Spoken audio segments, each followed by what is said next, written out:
দুপুর বন্ধুরা, তোমাদের শুভ দুপুরের অনেক অনেক শুভেচ্ছা। তো চলে আসলাম আজকের লাঞ্চ মেনু নিয়ে। তো দেখো, এই যে প্রথমেই রোজকার মতো দেখালাম সাদা ভাত আছে, তারপরে আছে এটা হলো ফ্যাসা মাছ ভাজা। এটা মাছগুলোকে প্রথমে ভেজে রেখে দিয়েছিলাম, তারপর পেঁয়াজগুলো আর কাঁচা লঙ্কা দিয়ে ভেজে আবার মাছটাকে ভেজেছি। এটা যে কোনো মাছ দিয়েই খাওয়া যায়, তোমরা একবার খেয়ে দেখো, আর কে কে খাও জানিও কমেন্টস করে।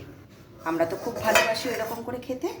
আর এই যে দেখো বন্ধুরা, এটা আছে চিংড়ি মাছ, নারকেল দিয়ে করেছি আজকে।